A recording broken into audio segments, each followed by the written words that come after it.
Stoughton Hospital has 2 convenient urgent care locations for the care you need without the wait. One right in Stoughton Hospital and the other in Oregon. Open till 11 p.m. in Stoughton and 10 p.m. in Oregon. Stoughton Hospital, trusted care, close to home. At Oregon Community Bank, our purpose for over 38 years has been to serve our customers. Our goal is to help them improve their financial lives with innovative banking products and services, coupled with unparalleled customer service.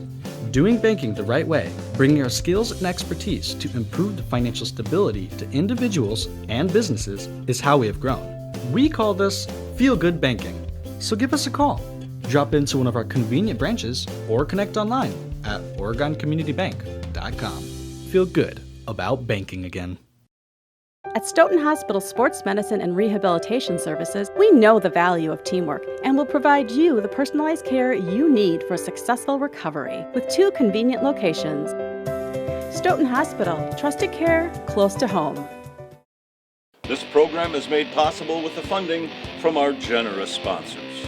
Oregon Community Bank, Feel Good Banking, the Oregon Chamber of Commerce, promoting, informing, connecting, and advocating for local businesses and the Oregon community. The Oregon School District, actively building competence, character, culture, and community. The Oregon Athletic Booster Club. Please consider being a part of your athlete's success and become a booster today. Check out OregonAthleticBoosters.com for details. Stoughton Hospital, Oregon Urgent Care and Sports Medicine Clinic. Trusted care close to home. Torhorst Insurance, your hometown insurance agency that's doing big things. Sonny's Kitchen, serving great coffee, delicious home-cooked meals, and award-winning desserts. Located in the heart of Oregon. Oregon Tax and Accounting, serving the Oregon community since 2001. See Jim for all your small business and personal tax services. Firefly Coffee House and Artisan Cheese in the heart of downtown Oregon.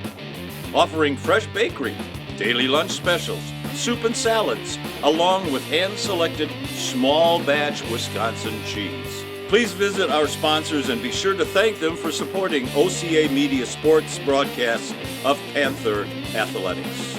We'd love to have you as a sponsor. Drop us a note at ocamedia.com. You are watching Panther Athletics on OCA Media. Be sure to like us on Facebook. Send us your game day photos. Use hashtag OCA Game Day. This is a presentation of OCA Media Sports.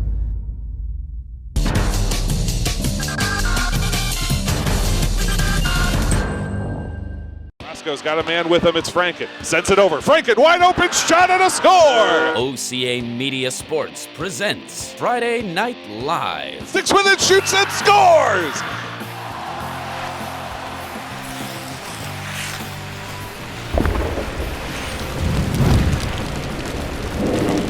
Tonight, the Panthers take on the Monona Grove Silver Eagles.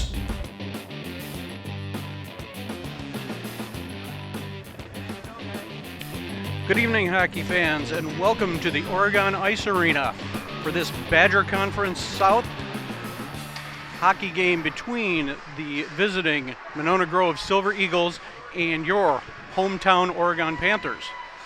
Tonight is Parents' Night, so welcome all parents of our student players.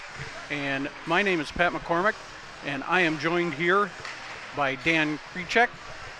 Dan, how are you tonight? I'm doing well. How about yourself, sir? Good. And you'll notice the different voice as I am stepping in for Zach Seeloff, who has double booked himself tonight and is off doing a basketball game, I believe. So I've stepped in here for a great night of hockey. I look forward to it. I don't like working with Zach at all. I much prefer working with you. And here are our starting lineups tonight. And for your Oregon Panthers, in goal, number 30, Jacob Ayers. At D, number 12, Gage Children. Your other starting lead, number 3, Hogan Schultz. At forward, the number 11, Pat McCormick.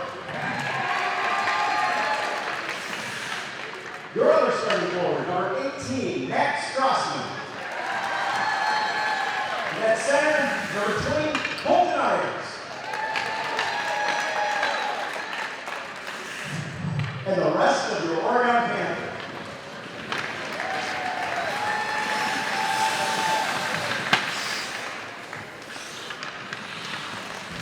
Please stand and remove your hats for the playing of the national anthem.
All right, and there we have the national anthem, and now we will have the teams head to their respective goals, and we will get this game underway.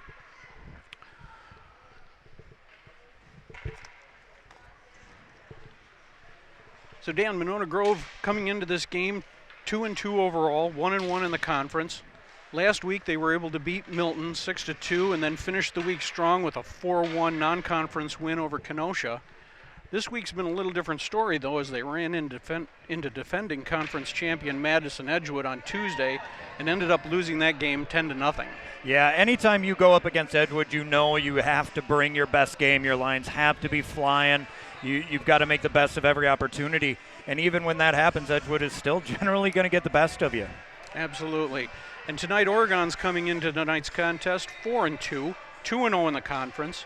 They're coming off wins last week against McFarland 6-4 and Monroe 2-1. And although Oregon never trailed in either game, they also went into the third period of both of those games tied. Yeah, and especially in that McFarland game we saw where it seemed at times that game was going to get away from them. They were taking some penalties, ended up shorthanded.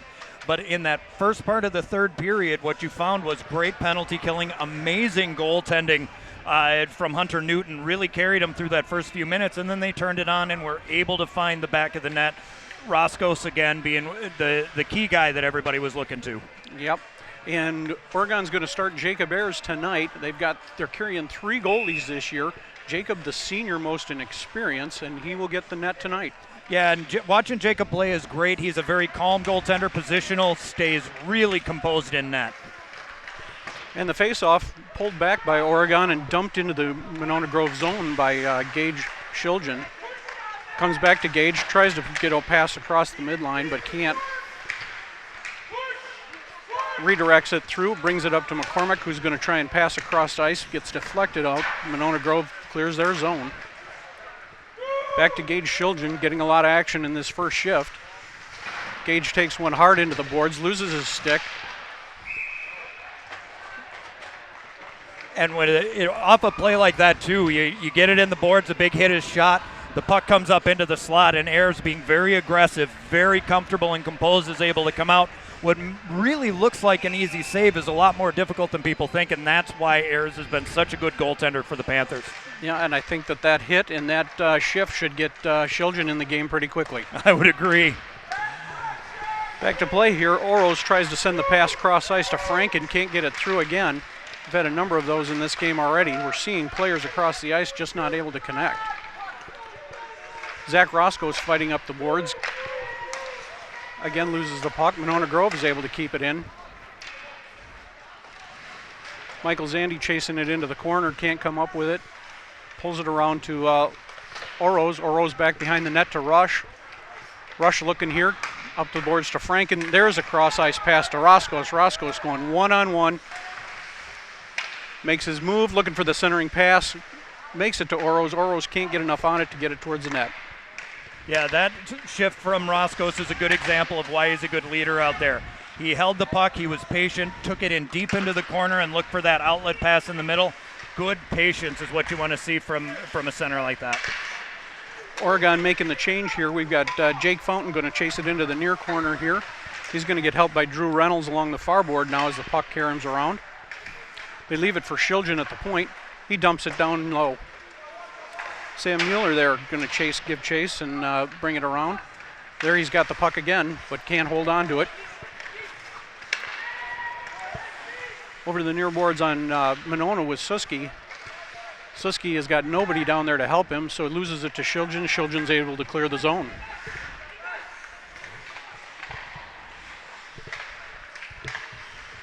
Monona now able to bring it out of their end. Shiljan tries to put it into ours, but gets intercepted there by number 7, Ethan Johnson. And we're going to get an icing call as Monona could not connect. Oh, they waved it off, could not get connection on that pass. Went deep. Oh, good defensive play and recovering down there to keep it a 0-0 game. And there was another shot by number 20 there. Tanner Smith put it just wide of the net. Not sure that how much of it Jacob actually saw before it was past him. Yeah, I don't think he saw much of that coming in because there was so much confusion in there. But again, Ayers stays nice and composed in net, and good positioning makes it difficult for somebody to get one past him. And right now it just seems like neither team can get a clear advantage in controlling the puck. Oregon now chasing it down low. Pulls it around the boards. Drew Reynolds there is going to try and bring it out. Gets in a scrum there. He's going to get help from Gage Shiljan. But Monona pulls it out of the scrum. Brings it back to the point. Jacob Ayers with a almost glove save. Popped out of the glove right to his feet. Luckily we had defenders there to clear it. Caden Peterson trying to get something going here. Can't quite do it. And now we're going to get the icing call. Yeah, that was a great save by Ayers, and it's one of the things I bet you're going to see him work that glove a little bit more. It might be a little stiff. He thought it was in there. It just kind of bounced out. People don't understand with goalie gear like that, if it sits too long, it hardens up. A lot of times you'll see him spraying water in there, keep it nice and loose to control that puck so he doesn't give up another rebound like that. And you know, from our angle, I don't think he saw the shot come off the stick. He bounced out behind the defenseman, got the glove on it, didn't quite squeeze it. McCormick down below the net here, gives it off to Strassman. Strassman to Ayers out in front. Couldn't get anything on it, but the Panthers maintain. Strassman tries to bring it back to the point, out to Hogan Schultz, but lose control here, and now the race is on. Puts it down to Michael Zandy. Michael Zandy tries to get a shot on goal, but can't really get anything on it. Ayers cross ice now, across the blue line with Strassman. Back to the point and Schultz. Schultz using his feet here to keep it in. And they lose it back to Monona Grove, who clears it. Ayers over to McCormick. McCormick dumps it in. They're going to go for a change here. And Schultz has to watch his positioning there. He's getting in a little too deep, and we saw that against the McFarland game. He's got to be a little bit more disciplined on that position. Oh, no. Monona has a couple of guys behind the defense here. They tried to get it to him, but couldn't quite do that. Keaton Straka, the leading scorer, was one that was kind of cherry-picking at the blue line here, waiting for something, but they couldn't get it to him. Oregon now cross ice to Franken. Franken into Roscoe. Roscoe takes a shot off the post. High off the post. Laszlo Oros is able to keep it there. Dumps it deep into the zone here. Yeah, anytime Franken and Roscoe get together, we saw that a lot against McFarland, and they are dangerous. And here we are again with Monona sticking out at the blue line here. That's number 17, Trevor Ogden. He was just waiting for that pass. They did get it to him, but he didn't get anything good onto Ayers. Oregon battling on the far boards now. Leaves it out to middle ice, nobody there. Oh, comes up close. That went up into the Monona Grove bench. And here we are with 11:21 left in the first, still 0-0. The best scoring chance for Oregon we saw ended up being a crossbar. And then on the other end of the ice, we've seen two really good high percentage shots coming in, but Air is able to stand up and take them. Now we've got Nick Bryan going to take the face-off here. He wins that, is able to bring it back to the defense. Rush over to Whedon. Whedon tries to backhand it, can't get it quite on net here. Follows it up nicely, though. He's getting in the scrum on the near boards. Back to Rush. Rush with a hard slap shot. Pad saved by the goalie there, Gilbertson. I think you're going to see a lot more higher shots come in on Gilbertson. His glove side, he's keeping that glove really low, and somebody like Roscoe's is going to be able to pick that off, and so is Franken, to be quite honest. He's got to keep that glove up a little bit higher. Puck comes back into the Oregon zone. Rush is there. Brings it up to Romer. Romer brings it up to Bryan, who crosses the lines, looking for somebody. Nice in between the legs pass to himself. Still trying to get something on net, but can't really get anything on it. Romer comes along, intercepts the pass. Using his backhand, now switches to the forehand, but too many Silver Eagles around him. Oregon was caught in a change here, and he didn't have any help. Yeah, Romer really did some nice things with that puck, just couldn't make it pay off, and nobody was supporting in front of the net, but nice stick handling from Joe Romer.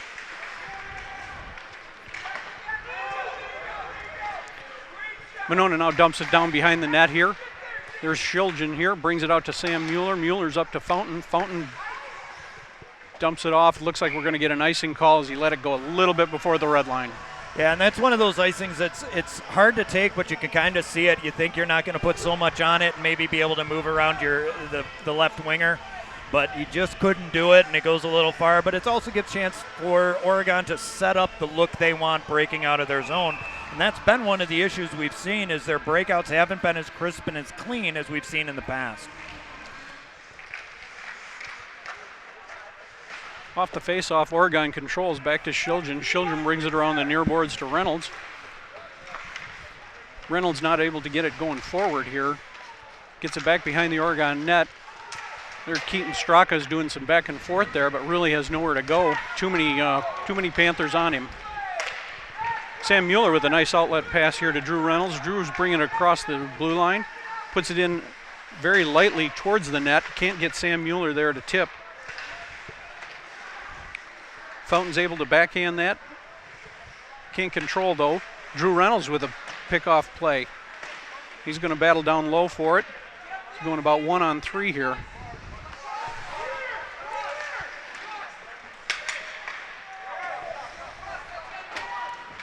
Oregon's made their change now. Michael Zandy bringing it in hard. Can't get anything on it either. And the Panthers are going to turn around and go the other way. Yeah, Zandy just didn't have any support coming in. He had that left wing, but nothing down the middle. He didn't have the numbers that he wanted. And that's what you've got to do on a player like that. Keep him to the outside, give him the low percentage, and try and break it out clean. Ayers with a pickoff move intercepts that pass, brings it down the right side, looking for McCormick in the center. Can't find him. Brings it back to Rush. Rush with the shot, a little bit wide to the far side. Kept in by Parker Schmidt. There's Ayers. Ayers with a shot, deflected. Looks like blocker save there by Gilbertson. Ayers back over to Rush. Rush with the shot, but picked off there by number 2, Churches. Over to the near boards here. McCormick's going to battle there. Gives a backhander back to Ayers back behind the net. Leaves it for Rush. Another big slap shot, but misses to the near side this time. Yeah, they had good work there. They were able to move the puck well, looking for that big point shot that Rush was lighting off. Just didn't get the traffic or the look they wanted in front of Gilbertson, but good pressure nonetheless from Oregon. Oh, big hit from Matt Rush there. Help separate the puck here, get the offense going. Matt Strassman's going to try and dump it in there. Gets a little something on it so they can make the final change on that shift.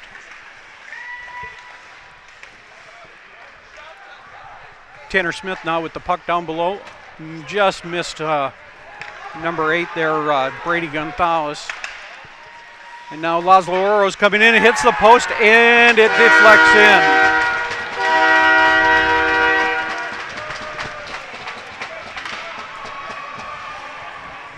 Laszlo, go back to something I said about 4 minutes ago. Watch the upper glove side corner. Gilbertson was keeping that glove too low. Rose came in, had all room all day, was able to lift it and put it right in that corner. Beautiful goal by Rose, and that was a nice break of a 3-on-1 from a broken play. And that was Laszlo's second goal of the year. And now we've got a couple last-second changes here on defense for Oregon as they set to resume play. We'll listen for where they give the assist here. If I guess, I'm going to say I think that one went to Roscoe's, I believe, but I'm not 100% sure if he was out on the ice, but I thought he was. Mm-hmm.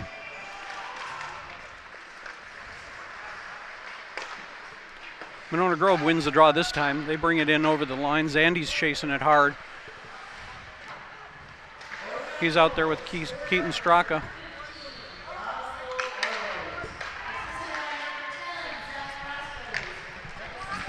Yep, that assist did go to Roscoe's. With another assist to number 8, Adam Franken. Meanwhile, Oregon back to putting pressure on. Got the same line out there. Roscoe's nice pass to Franken in front. Couldn't quite control it. Toe tip save by Gilbertson for the Monona Grove Silver Eagles. And great patience out front with the puck. Franken looking to try and get it in, but Gilbertson was quick and able to extend that pad out to nullify that chance.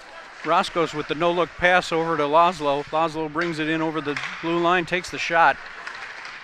Easy save, though, for Gilbertson. Rush with a shot in front, and another save by Gilbertson. Gilbertson's looking pretty good. And again, the most important shift after a goal is scored on you is obviously the one that follows it. And there was a chance there that Oregon could have buried one or even two. Gilbertson was able to stand up, make the save, and kind of bring his team back in, looking to generate more offense for Monona Grove. Yeah, it looks like he's going to get more than his share of action tonight. I mean, Oregon put 45 shots on Bear against Monroe, and that's the kind of team you're going to see here, too. They're going to get a lot of those shot attempts, and Gilbertson's got to make sure he's just as fast, recovers quickly, and watches for bad rebounds. Oregon controlling the puck. There's a hard shot by number 2, Parker Schmidt. Goes up and out of the arena.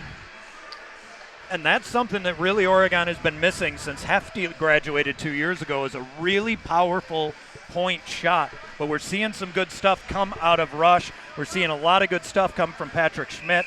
That's what they need on that blue line, is somebody to quarterback either the power play or get those shots in deep. Ayers winning the draw again. Back to Strassman. Strassman trying to fight through 2 Eagles but can't get it. Monona Grove brings it in across the line but can't control again. Ayers back behind the net, puts it out in front. Schmidt's there to deflect, brings it along, takes it off the far boards, brings it around the near boards. McCormick there, brings it back to Rush on defense, brings it back to McCormick on the near boards, and here they will go. Pass to the center to Ayers, couldn't control, but it goes all the way across to Strassman. Strassman dumps it in. And we're going to get an icing call on Monona Grove here as they were able to control the puck and dump it in.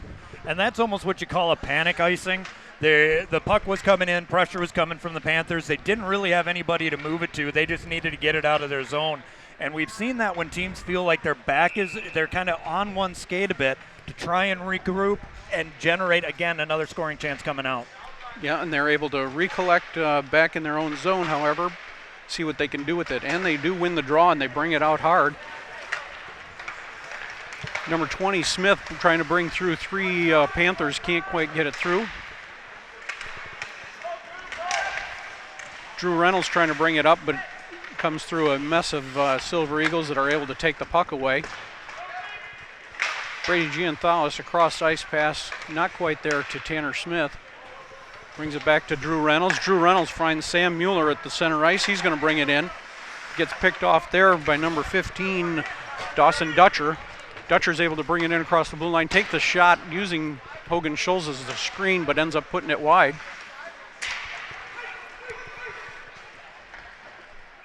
And an icing is called. We got Gage Children got tied up and just kind of let it fly down there as we had nobody on the offensive side. And now with only 4:23 left in the first, Oregon still got that 1-goal lead. We haven't seen any really strong scoring opportunities from Monona Grove since about the 4-minute mark of the first. Oregon's doing a great job of keeping them spread out and not letting them generate anything solid. Roscos is lying back on the ice here. Brings it up to Oroz. Oroz finds Franken down the center. Brings it off to the right side, brings it in. Now he's got his head up looking. Finds Oroz. Oroz back and forth. Over to Franken. Shot from no angle. Still puts it on Gilbertson to have to make the save. Franken is a dangerous player pretty much anywhere he is on the ice, and almost at the goal line still made Gilbertson make a save there because there was a little bit of daylight for Franken. All right, back to center ice here. Roscos gets picked off by number 2 Churches, but he brings it in offside as Michael Zandy couldn't get back. Yeah, I think that might have been Straka who was stuck on number 10. Oh, you're right, Straka, not Zandy. Yeah, he got a little bit stuck too deep in there and trying to come out. But going back to that shot from Franken, 3 nice quick passes between Oroz and Franken, able to get that scoring chance. Low percentage shot, but again, it makes Gilbertson move, and that's one of the things you want to do. 3:43 here left in the first period. Oregon with the 1-0 lead. Nick Bryan brings it in across ice, finds Romer down in the corner. They can't win the battle down there. Gets pulled out by Sebastian Carnes Bingham, though. Oregon able to put it in on net. Ethan Johnson brings it out from behind there, but picked off by the Panthers and Joe Romer. Romer puts it in across the blue line, but we can't hold it. Romer collects it up, puts it in on net. Not very hard, but still had it there for Gilbertson to have to make the save. Romer again collects the pass. Brings it in, gets picked off though. And now the Silver Eagles will have it, and they're going to try and go the other way.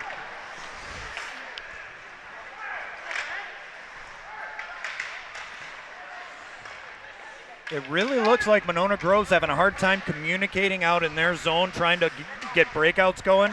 They're moving the puck to empty spots, but they need to find a way to break out consistently and cohesively in order to try and generate some scoring chances. They just can't get it out from their end of the ice.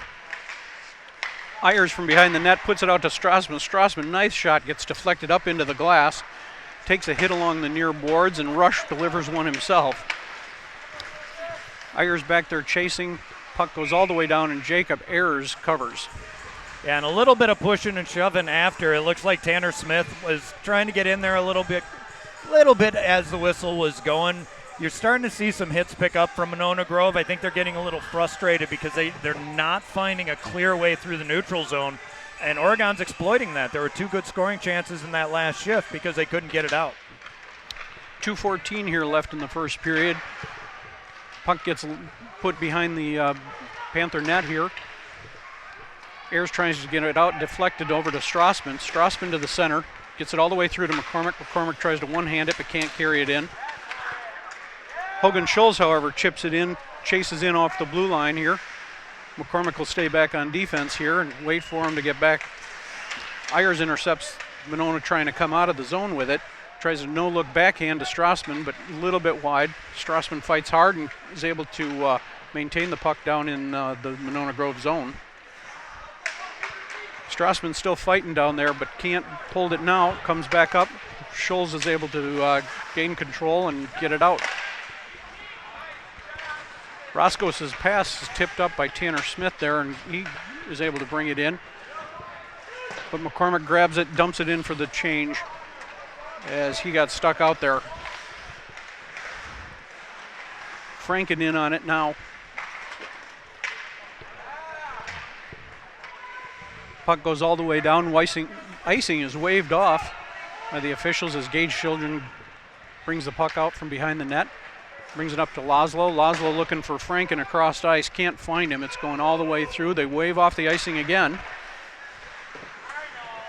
Yeah, it looked like Ethan Johnson was just slowing down a little bit when he could have made a play on it. So good call from the ref to nullify that icing. Now we got somebody injured on the board. I didn't see what happened, if a stick came up high or if he was just hit pretty hard. Yeah, 39 seconds left here in the period, and I'm not sure of the number over there. Looks like 11. Could be Michael Zandy. Might be. He's been kind of all over the place, so that would be. He's been playing solid, and I just don't know if something caught him up high or if he, again, maybe he caught a weird angle coming into his abdomen, because it doesn't look like it's his skates at all. It looks like it's something up high. And he's lifting his head up, so not sure we get the medical attention over there. They'll take care of him. So while we've got this minute, we'll take a moment to thank our sponsors here. This program is made possible with funding from our generous sponsors: Oregon Community Bank, Feel Good Banking, Stoughton Hospital and Oregon Urgent Care Clinic, trusted care close to home, the Oregon Chamber of Commerce, promoting, informing, connecting, and advocating for local business and the Oregon community, the Oregon School District, actively building competence, character, culture, and community, the Oregon Athletic Booster Board. Please consider being a part of your athlete's success and become a booster today. Check out OregonAthleticsBoosters.com for details. And I guess that was number 21, Max Unitan. But again, it's skating off under his own power. It's hard to say what ended up happening there. But luckily, it looks like he's okay. He's skating off, and hopefully we'll see him back here at the second period. Yeah. The timing could be okay there in that basically we're going to finish out the period, and then he'll have about 15 minutes to put himself back. It's hard to keep the kids off the ice, too. It's nothing easy to do. So again, with 39 seconds here left in the first period, Jake Fountain going to take the draw for Oregon here. Oregon is able to win it, brings it back to Parker Schmidt. Parker Schmidt moves it forward, can't connect on the pass.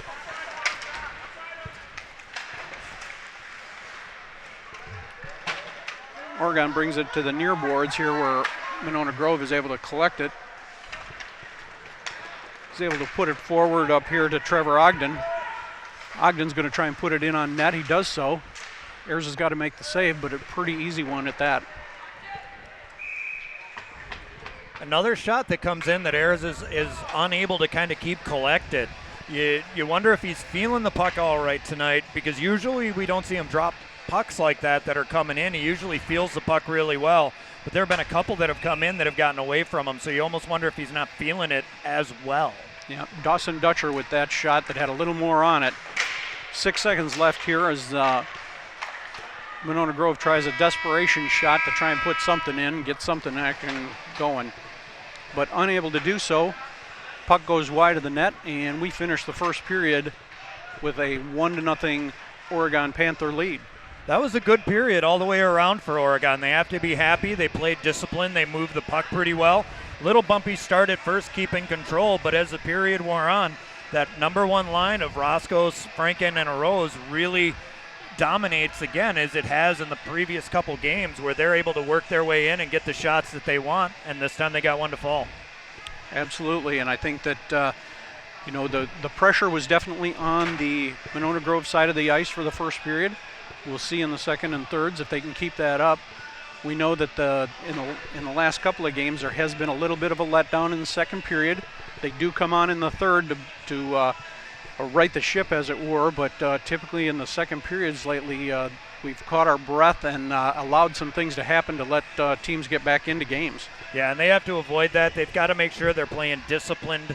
They want to make sure that they're finishing their checks, that they're trying to find the open lanes to move the puck through, and watching turnovers, because turnovers was really the big thing in the game against McFarland that allowed them back into that game. And even in Monroe, it was some bad penalties and some turnovers that allowed Monroe to kind of keep it in as 1-1 before Roscoe's is able to get that game-winning goal. So it's about being disciplined, making sure you're playing the system, not taking bad penalties, and keeping your eyes over the entire sheet of ice. Yep, and I think the one thing that Larry's going to be happy with is that we did not take a penalty in that period. It might be the first period all year that we've done that, and that has gotten us in trouble in games. So keeping people out of the box has definitely helped us here in this game dominate that first period, and We're going to go here now to Parents' Night, and I've got to make a quick exit here, and I'll leave this to you, Dan. There you go. Get down there and tell your kid good job.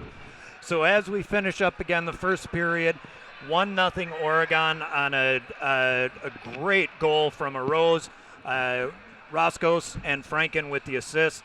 So we're going to go ahead and let the announcer down below take this over, and we're going to watch the parents and congratulate them. We'll be back for the second period. Again, Oregon 1, Monona Grove 0.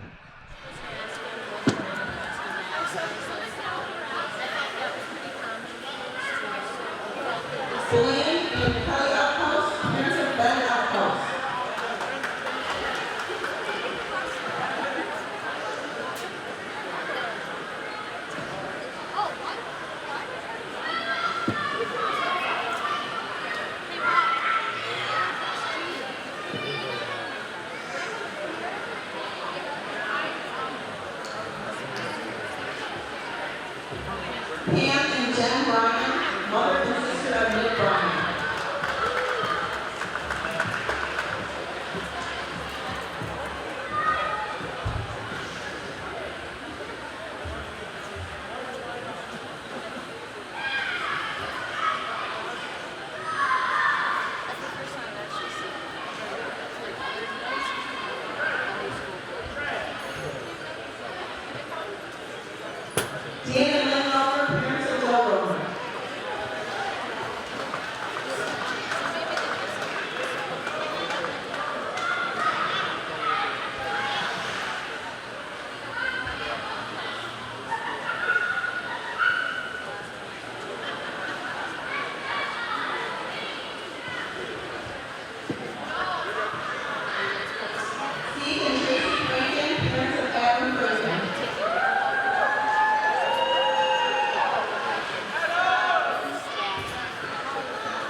Rachel Jacobson and Ray Lowe, parents of Ruby Lowe.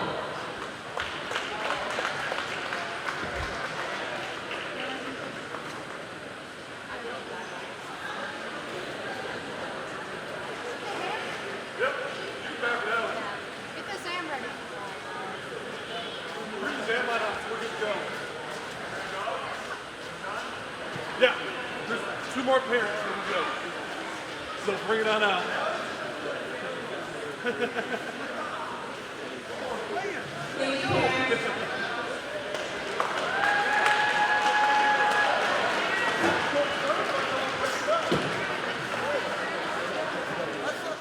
Stoughton Hospital has 2 convenient urgent care locations for the care you need without the wait. One right in Stoughton Hospital and the other in Oregon. Open till 11 p.m. in Stoughton and 10 p.m. in Oregon. Stoughton Hospital, trusted care, close to home. At Oregon Community Bank, our purpose for over 38 years has been to serve our customers. Our goal is to help them improve their financial lives with innovative banking products and services, coupled with unparalleled customer service. Doing banking the right way, bringing our skills and expertise to improve the financial stability to individuals and businesses is how we have grown. We call this Feel Good Banking. So give us a call. Drop into one of our convenient branches or connect online at OregonCommunityBank.com. Feel good about banking again. At Stoughton Hospital Sports Medicine and Rehabilitation Services, we know the value of teamwork and will provide you the personalized care you need for a successful recovery with 2 convenient locations. Stoughton Hospital, trusted care, close to home.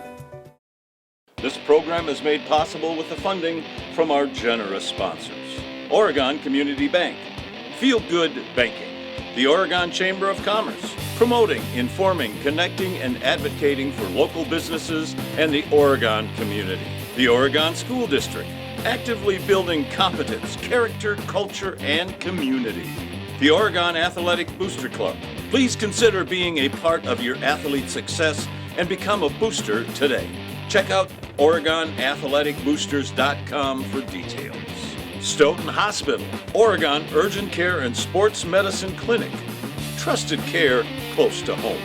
Torhorse Insurance, your hometown insurance agency that's doing big things. Sonny's Kitchen, serving great coffee, delicious home-cooked meals, and award-winning desserts, located in the heart of Oregon. Oregon Tax and Accounting, serving the Oregon community since 2001. See Jim for all your small business and personal tax services. Firefly Coffee House and Artisan Cheese in the heart of downtown Oregon. Offering fresh bakery, daily lunch specials, soup and salads, along with hand-selected small batch Wisconsin cheese. Please visit our sponsors and be sure to thank them for supporting OCA Media Sports broadcasts of Panther Athletics. We'd love to have you as a sponsor. Drop us a note at ocamedia.com. You are watching Panther Athletics on OCA Media. Be sure to like us on Facebook. Send us your game day photos. Use hashtag OCA Game Day. Welcome back, hockey fans. We are preparing now for the second period of this Badgers South Conference hockey game between the Monona Grove Silver Eagles and the Oregon Panthers. Oregon standing with a 1-0 lead on a goal by Laszlo Oroz, assisted by Zach Roskos and Adam Franken in the first period. That goal came at 9:46, and that's all the scoring we had for the first period. Yeah, and again, it was a great play that came out. It was a broken play from Monona Grove that was picked off by Oregon. They came in a 3-on-1. Oroz came down that right wing side, had all day, had a nice look at that top right corner, and was able to bury it. And that was really the best scoring chance that Oregon had, and it was the best scoring chance so far of the game. Yep. And as we kind of concluded at the end of the first period was kind of dominated by Oregon, and the shots on goal showed that, as we're looking at Monona Grove with just 5 shots on goal. Oregon came through with 12, so really more than doubled up the Monona Grove shots in that period. Yeah, and the shots that we saw from Monona Grove really weren't high percentage shots. Of the 5, I think you'd call one a really good scoring chance. And Ayers' play, again, being nice, calm, cool, and collected, somewhat aggressive, coming out of the paint a bit to cut down the angle, but really limiting the chances that Monona Grove has at high scoring chance areas. And that's really because of the defense that Oregon had. You mentioned it at the end of the first period, no penalties at all for either team. I think that's the first time that I remember where Oregon can say that. Right. And as we begin the second period, Zach Roscoe's on the draw here. Is able to half win it, but they lose it right away back to Monona. Monona puts it in on off the boards. Icing is waved off again. Oregon brings it up the far boards here. Hogan Scholl's trying to clear it, but can't. Gets deflected back in, back to Gage Children. Tanner Smith with the interception can't get the shot off, and Oregon is able to clear.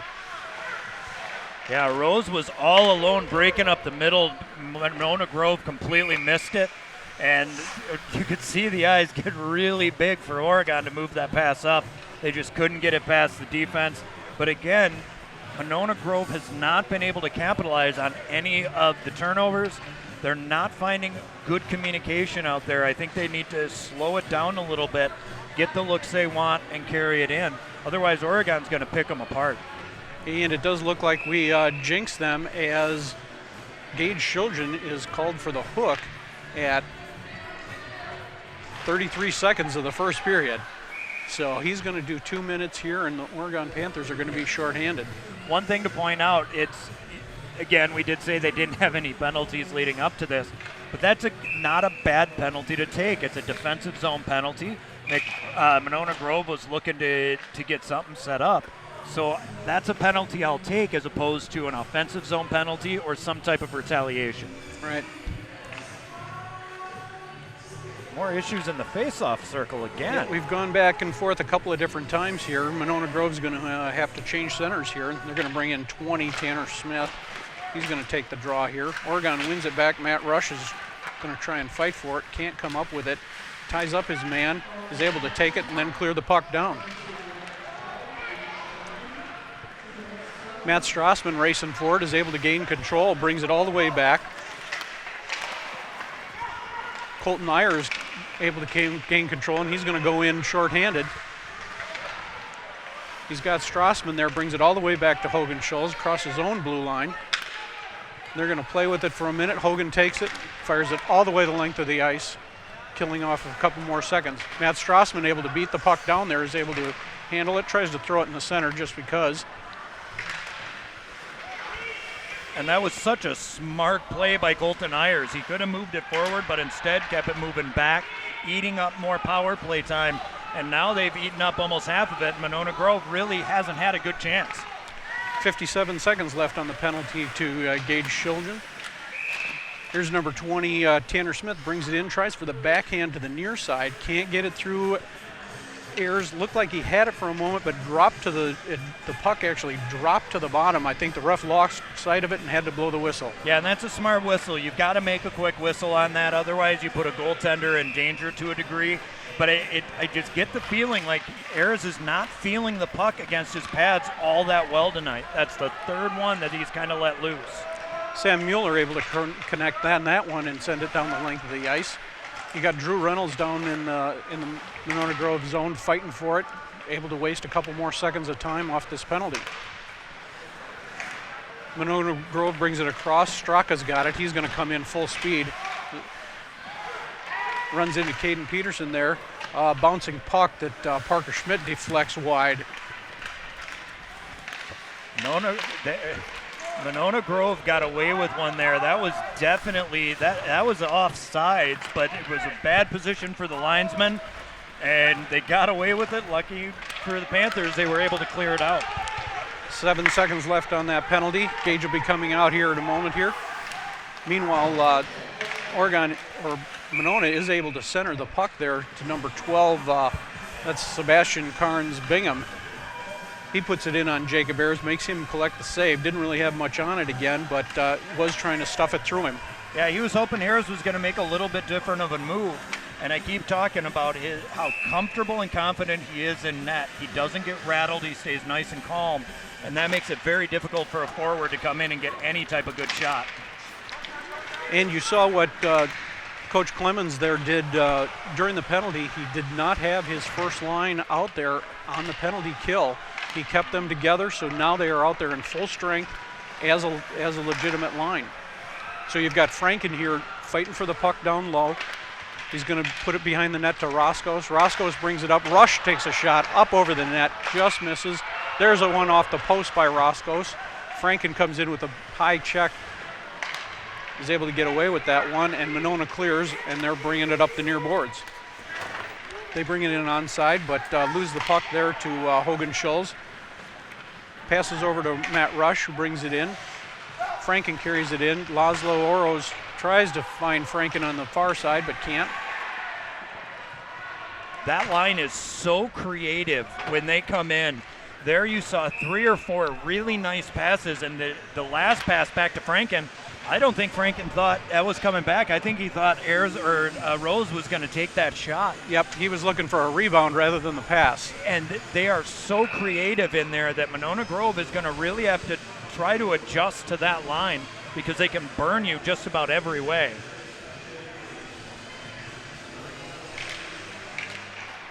Nick Bryan wins the draw here for Oregon. He's able to get it in. Joe Romer. Back shot blocked out front here.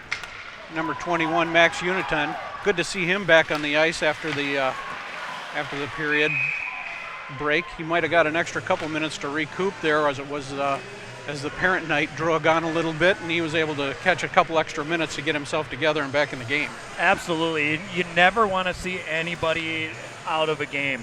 Obviously, hockey's physical injuries are going to happen, but you never want to see somebody have to leave a game due to an injury. Bryan on the draw again, can't win this one. Monona brings it over to Straka. Straka to Uniton out in front, but picked off by a couple of Panthers there. Joe Romer brings it back, gets tripped up there by Uniton.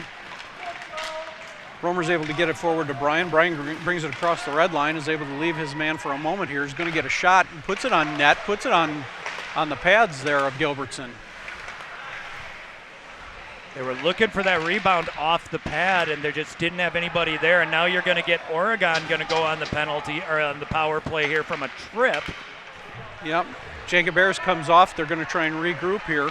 Gage Shiljan took the tripping call.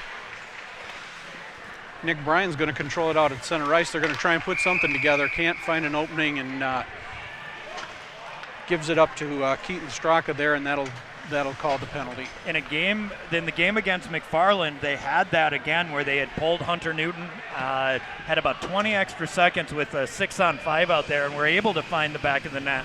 And they were looking to set that up again. I'm very interested to see how this power play goes because this is their number one line, and this is where they can do the most damage. Absolutely. Zach Roscoe's in to take the draw, but can't win this one. Brings it around. Ethan Johnson is able to control behind his own net. Tries to clear, but that's going to be held in by Laszlo Orosz. Puts it down deep again to Franken. Franken down the corner. Tries to center to Roscoe. Roscoe with a foot. Brings it over to Gage Shiljan. Shiljan down to Ayers in the near corner. Back to Shiljan. Back to Ayers. Back to Franken behind the net. Franken comes around the other side. Brings it out to Orosz. Moving the puck nicely. Nice passes here. Everybody connecting, but haven't taken the shot on goal yet. They're looking to get that lane and the traffic in front of Gilbertson, and they just haven't seen it yet, but they've got to get some kind of shot going in. You don't want to waste too much time. Yeah. There they tried to get a pass a little bit too far across ice. Monona Grove is able to pick it up, but Laszlo brings it in, puts it to the near side, can't squeeze it through Gilbertson. Still controls behind the net and brings it up to the far boards. Over to Roscoe at the point, over to Shiljan at the other point. Shiljan down to Ayers, down to Franken behind the net. Franken sitting, bangs it off the boards to Ayers. Ayers back to Gage Shiljan at the point. Laszlo's coming off, and Matt Rush is going on. He'll take the left point here as Roscoe does some nifty moves. Pass from Ayers to Franken right in front of the net. Can't come up with the one-timer, goes a little bit wide. Gage Shiljan able to keep it in. Over to Franken to Ayers. And Ayers takes one to the head. I'm surprised there's no call on that. That was well after the play. He was kind of down and took a shot to the head. They got to be a little careful with that. Yeah, he was all the way down to his knees if he wasn't on his way down to the knees, and took that shot right to the head. Yeah, that's something you got to watch out for. But great puck movement on this power play. They just haven't gotten the look they've wanted. 27 seconds left in that penalty with 10:43 left in the second period here. Monona Grove's able to clear it, long clearing all the way down to the end. Matt Rush there regroups, tries to bring it out to Drew Reynolds. Drew pirouettes there, tries to get it back to Matt Rush. Give it up to Monona there. Number 12, Sebastian Carnes-Bingham with the shot on goal. Ayers comes up with the easy save, and Hogan Schultz is going the other way. Schultz has to be really careful here. Again, he's way deep, and he didn't have anybody cover him for him back, and we've seen that a lot. He's a very offensive-minded defenseman, and he's got to be careful that he's not caught too deep and out of position so that the transition game from Monona Grove goes the other way. Scrum in front of the net gets held by Gilbertson for the stoppage of play, and we're going to go back on with the Roscoe's line here. Monona able to control on the near boards, chips it out. Parker Schmidt's going to retreat back behind his own net. Going to try and gather it up here and get something going the other way. Pass up to Straka, rather Roscoe's. Roscoe's is able to get it across to Franken. Franken back to the point here to Parker Schmidt. His shot is blocked out front, and a rebound, broken play coming the other way. Tanner Smith on the drive, one on none, takes the shot. Ayers with a beautiful blocker save up front. Just shut down the angle on him. And that's what you want to see from your goaltender. Patience on a breakaway, doesn't get rattled, good positioning, and it just doesn't make that first move and is able to be there with the blocker. Great save by Ayers. Oro's with the big pass across to Roscoe's there. Roscoe was playing it with his feet, trying to control it. Couldn't quite gather it to get anything around on a shot, but was able to keep it in for Oregon. Parker Schmidt along the near boards, charging up to keep it in, and looks like another potential icing. No, it's going to be waved off again. And both teams going for big changes here. McCormick's going to bring it out of the zone there, tries to get it up to Schultz, goes between his legs. Monona's able to put it in a little bit deeper, but not too much, and we bring it out again. Here's Schultz with a pass up to Ayers. Ayers moves around a man, gets an opening, and it's takes a shot from the top of the circle here. But I think that Gilbertson saw that all the way pretty easily. He did. He was able to see it all the way at a good angle on the shot. But again, I'm surprised to see his glove as low as it is. He keeps it almost at waist level. It needs to be high and big and open to try and take away the look at the net. And that's why I think those shots are going to that glove side. 2-on-1 going the other way here. You've got Straka and Zandy. Zandy with the tried for the tip, just a little bit wide, takes out the net. And we've got a stoppage of play. That was a nice 2-on-1 going up. That shot just missed that far post by maybe a quarter of an inch. That's what you've got to watch out for when you're on defense. They're going to be able to run that transition quick, and if they get the odd man rushes, that's going to give them the advantage quick. That's a couple of breakaways that they've actually turned around on Oregon here and had going the other way with an odd man rush. Yeah, and usually we don't see that with Rush out there. He's usually very solid, a very traditional stay-at-home defenseman. They need to be a little smarter and a little more careful there back on defense. Monona kind of wins the draw, but it comes all the way back beyond their blue line here. And Matt Strassman's going to get called for the trip, chasing a little bit too hard on that. And he's going to see 2 minutes there. Yeah, he doesn't like the call, but you can't fault the ref for it. I don't think it was obviously an intentional trip. He's going for the puck. But anytime your skate or your stick is going to get near skates and the other player is going to drop in front of the ref, you're probably going to get the call. Here we need to see another good, aggressive penalty kill from Oregon. And that one, unlike the Ayers hit, happened to be right in front of the official, so he had no choice but to really make that call. Yeah, absolutely. And he's going to want that one back again because that was an offensive zone penalty, and those are the ones that you really hate to see. You really don't want to take a penalty while you're in the offensive zone. So Oregon shorthanded for another minute 55 here as we had a quick out-of-play puck. Drew Reynolds taking the draw here, and Oregon is able to control for a slight second, but Monona Grove comes away with it here. They're able to bring it over to Unitan, over to 15, Dutcher. Dutcher and number 8, Brady Gennethaus, playing a little catch over there, and Oregon's able to clear. Sam Mueller chasing hard down into the corner here. He's going to disrupt some things. Makes them make a bad pass, brings it back to Gage Shiljan. Stick handles a little bit and then drives it deep into the zone. Yeah, some really smart heads-up plays here by holding the puck a little bit longer, keeping it on your stick before you dump it in. You try to burn away as many seconds as you can, the best way you can. Oregon really forechecking in these last 2 penalties, really creating something down low for a shorthanded chance. Just not able to, they are outmanned, so they're not able to get anything good on it. Gage Shiljan disrupting puck play in the center as well again. And Monona Grove having a hard time getting some semblance of an offense going on this power play. Yeah, they really seem to be struggling. There's nothing clean coming in. Their breakouts of their own zone have not been crisp, and this is the most sustained time they've had so far in this power play in the offensive zone. Dutcher now with Straka at the left wing takes a shot, not able to get through. Zandy's clogging up the middle there. Hogan Schulz is able to corral it and send it the length of the ice to kill a couple more seconds off of this penalty. We've got 18 seconds left on the penalty to Strassman. Yeah, and with 6:20 left in the second period, Oregon has really done a good job of dominating, even since they were down 2 penalties or have to kill 2 penalties in this period. Roscoe's behind the net causing trouble. Was hoping to draw a penalty there as he kind of got tripped up, but the referees let him play on. Full strength as Strassman's back off the ice, gets out of the penalty box, and they bring on the Franken to replace him here. Roscoe's bringing it in on the far boards, takes the shot, puts it right on Gilbertson. Gilbertson able to turn it away though. There's Roscoe's again with a pass out front, unable to connect with Laszlo.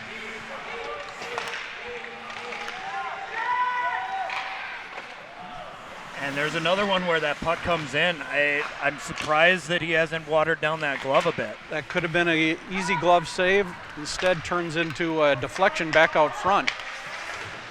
Franken up to Roscoe. Roscoe tries to pick the top corner, unable to connect. Just a little bit high, goes to the back glass. Franken and Roscoe down deep trying to make something happen. Puck comes all the way back to center ice where Parker Schmidt corrals it. Tries to get something going here. Matt Rush with a stick a little bit high there.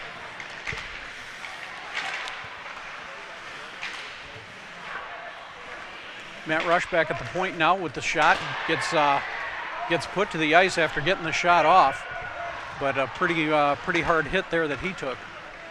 Yeah, and I think he was looking for the call for interference. Yeah, because he hit him well after the shot was gone. Parker Schmidt taking on Tanner Smith down low. He's going to stay fighting with him. Unable to get anything real good at Jacob. There's a good shot up over the shoulder. Looked like a shoulder block with theirs. That one coming from Tanner Smith again. And that one just went tweeters on airs from a broken play. Kind of just came right across, and they're able to get it in. And this is the thing we talked about a little bit earlier. Oregon letting another team come back in the second period. Yeah, and it looks like that puck just kind of dribbled across the crease. Trevor Ogden there to pick it up. At least half the net was empty at that point, and really wasn't much of a shot to have to put that in. Yeah, that one just kind of dribbles across. It was a weird backhand on a bouncy puck. You know, Ayers has to open up the legs to scoot over to that other side. It goes tweeters, and now it's 1-1 with 4:19 left in the second. So now we're 1-1 here. Zandy bringing it in for Monona. Brings a good hard push, but unable to connect all the way through, and Ayers intercepts and brings it the other way. Matt Strassman chips it down into the zone, chasing hard, but is unable to connect up with the puck down in the zone. Gage Shiljan able to corral it up at the blue line here and is trying to get something going as well. He brings it in off the far side. He's got McCormick in front of the net. can't get a hold of it to get anything off of it, and now they're in the back, in the near corner here. Ayers tries to control it there. He gets corralled down. He gets a shot off, though, and it goes wide, though. Oregon now going to, Monona Grove kind of puts it down to the far end. Icing's waved off. Oregon gains control here. Definitely picking up the physicality in this game. Definitely, we're seeing a lot more hits. We're seeing a lot more people get tangled up, and that, I think, is going to hurt Oregon more than help. Right. And as we see that, Gage, immediately puts down Susky for Monona. Oregon able to clear. Laszlo Uro's up along the far side. He's got both of his wingmates here. Shot to Roscoe, gets deflected up into the glass and out of play. Yeah, do we see a stick kind of got tossed up into the stands over there? It kind of got released when they were tangled up into the boards. And again, we've seen another high shot come in on Gilbertson. They like to go high on him right now, and I think they may change it up here soon and start looking for going 5-hole, because he's given up an awful lot there. And at this point, you got to worry if you're Monona Grove when they're going to start getting more shots in.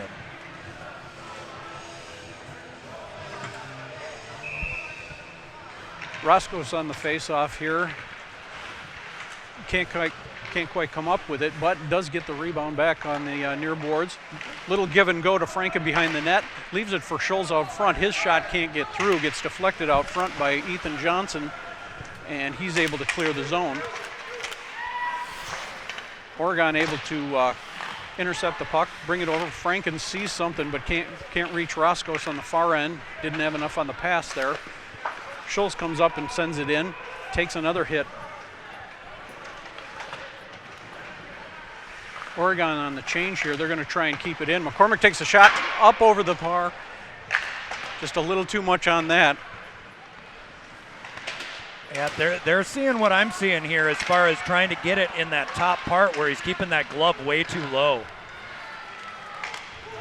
Schulz doing a nice job keeping it in the zone here, but it does end up coming out, and he has to retreat back, and he's going to pick it up there. He's going to bring it out, see what he can find here. Tries to bring it over to the far boards here. McCormick and Ayers are over there, but can't take it. You got Carnes Bingham there with the puck on the near side.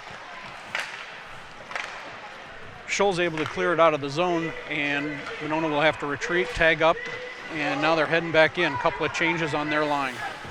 Yeah, with 1:30 left, Monona Grove is starting to buzz, and you always worry when a team's trying to find some traffic in front of your net, and that's what's happening with Monona Grove right now. Almost another odd man rush going the other way. Strassman's able to prevent that out at mid-ice and then bring it back. But here they come again. They've got 3-on-2 here. And like I said, as soon as you feel a team start buzzing, they're going to make you pay. We started to see that happen more and more in the last couple shifts here. Monona Grove found exactly the look they wanted on a 3-on-2 coming back. Nice passes, nice setup, and they were able to beat Oregon's defense and get it past Ayers. Yep. Couple of nice passes there. We're looking at, number 17 again, Trevor Ogden, and number 12, Carnes Bingham. And those two you got to keep an eye on, but you could almost feel the momentum start to shift. So with 1:04 left in the second period here, we're going to see if Oregon can put something together here. What should have been, there's the offside call. Was wondering if that was coming because he was significantly over. Yeah, there a little bit of a delay there, and you could hear Oregon's bench start to get a little crazy there. But the momentum shift in this game, I want to say, happened shortly after the penalty kill that Oregon was able to do, and then shortly after that, Monona Grove started to really control where that puck was going and generate some scoring chances. Yeah. Oregon down deep with Franken. Franken trying to make something happen down there. Has got Roscoe behind the net with him. Getting tied up there, shoved down there by number 2, Churches, but is able to get it out to Gage Shiljan.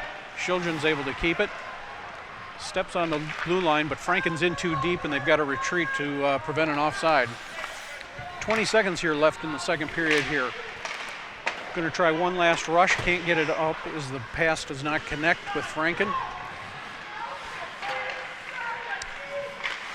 Straka overskates the puck, leaves it for Oros. Oros flips it back to the red line here.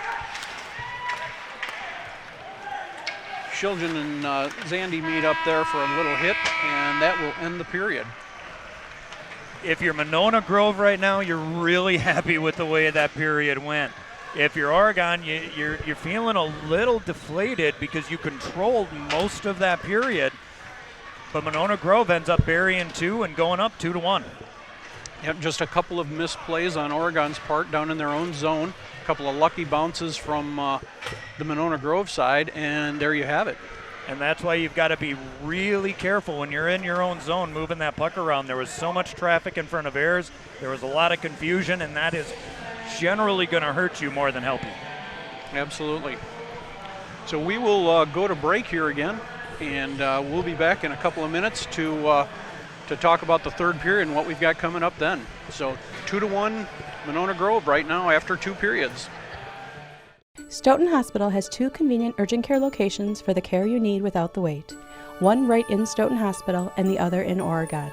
Open till 11 p.m. in Stoughton and 10 p.m. in Oregon. Stoughton Hospital, trusted care, close to home. At Oregon Community Bank, our purpose for over 38 years has been to serve our customers. Our goal is to help them improve their financial lives with innovative banking products and services, coupled with unparalleled customer service. Doing banking the right way, bringing our skills and expertise to improve the financial stability to individuals and businesses is how we have grown. We call this Feel Good Banking. So give us a call. Drop into one of our convenient branches or connect online at OregonCommunityBank.com. Feel good about banking again.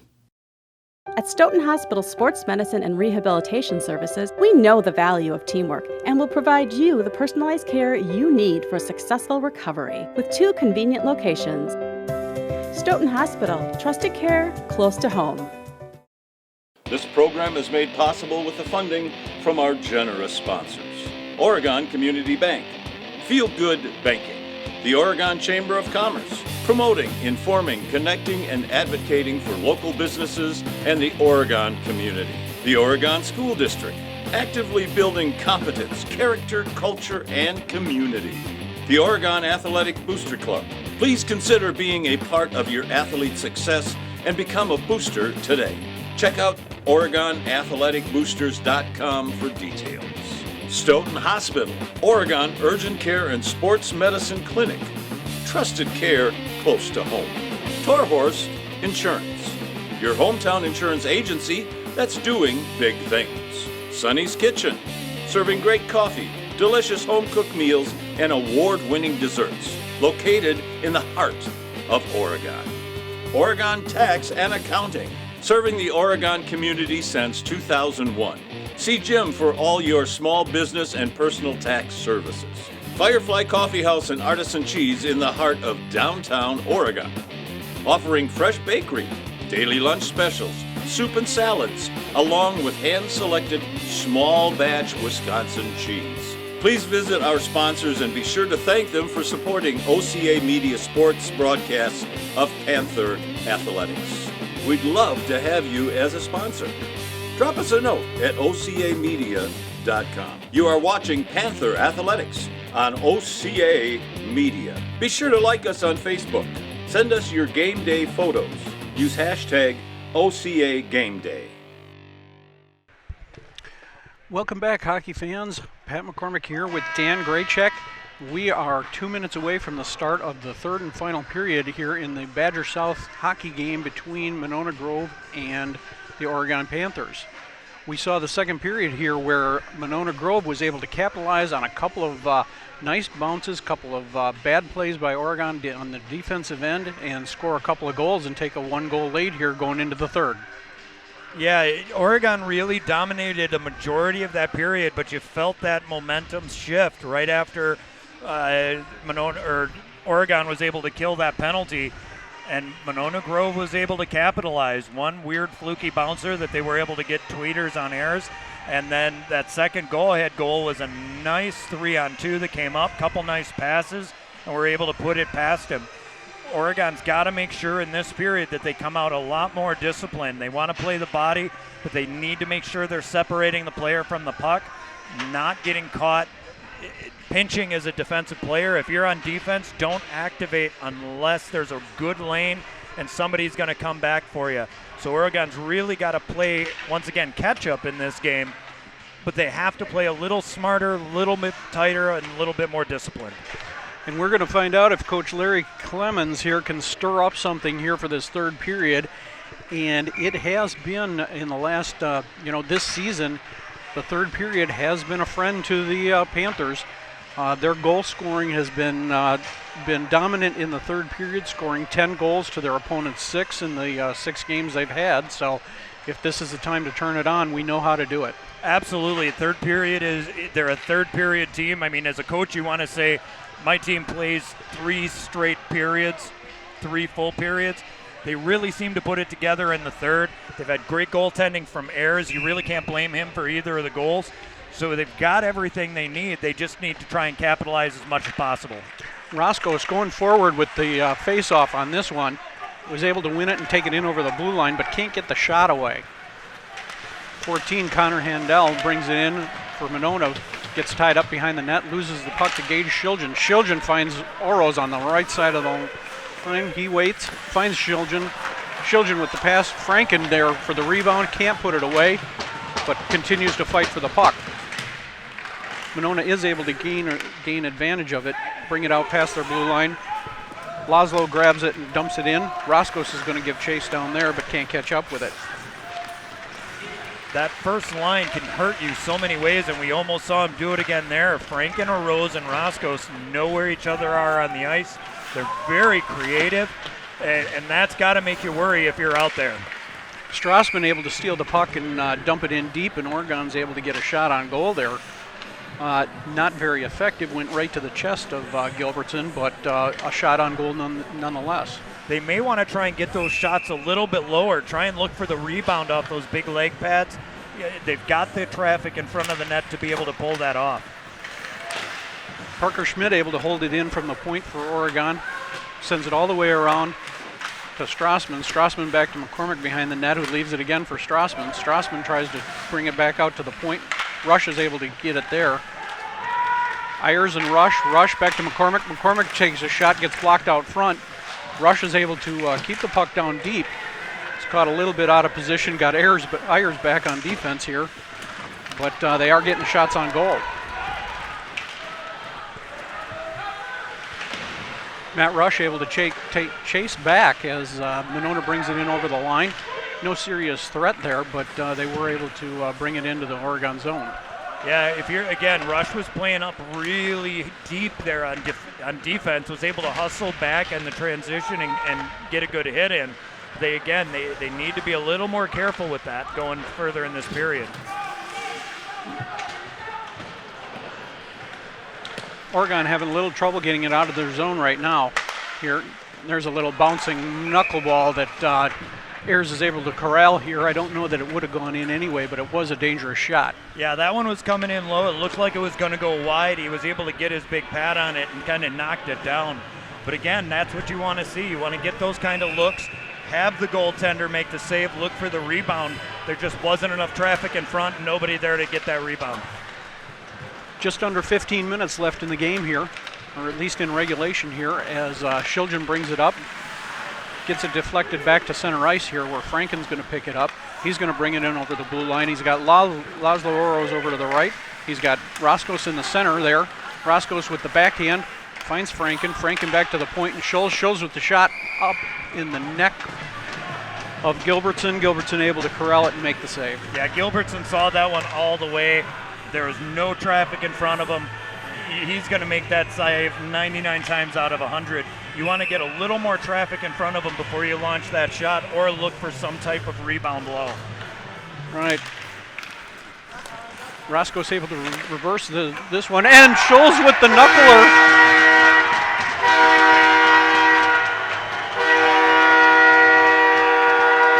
We'll look for the official on whether that got tipped or not. I don't know what you saw. That was a shot from Schultz that obviously changed direction massively. that shot was going to go wide. It either went off one of the Oregon players or one of the Monona Grove players and went right past Gilbertson. That you could almost hear that puck hit something before it went in. But that's what you want to see with that kind of traffic. Get that shot, look for a deflection or a rebound, and now they've tied it up.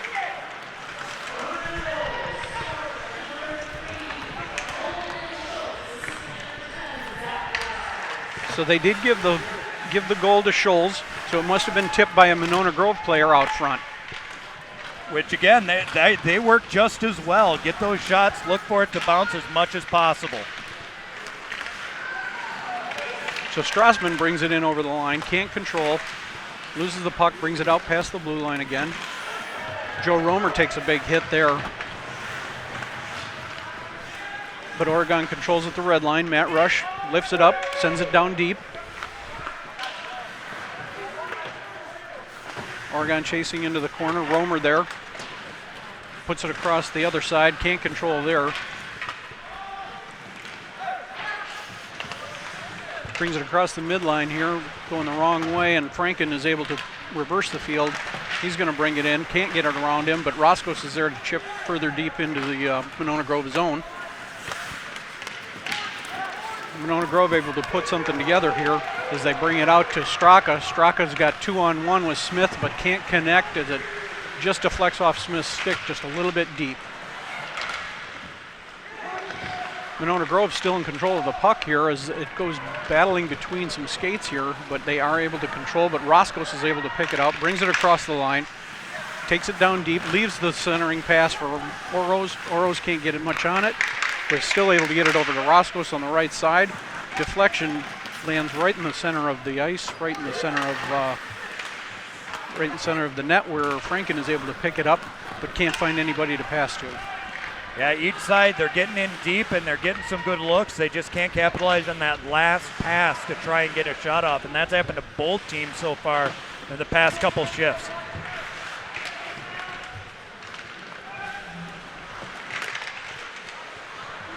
Fountain's able to gain control here. He's looking for Franken up the near boards. Can't connect with him. We've got some players tumbling here.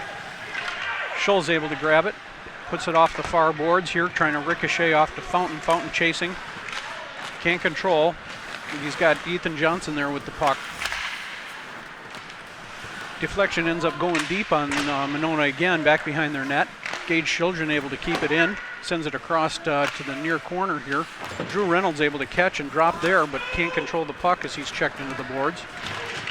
Gage with a big hit to separate his man from the puck over on the far boards here, and leaves the puck for Drew Reynolds, trying to chip it one-handed in, but can't control and stay on his feet. It seems almost just keep going back and forth. Neither team can get an edge or substantial control in the other zone. Scholl's bringing it up, is able to find Sam Miller, but Sam Miller can't get through Ethan Johnson there.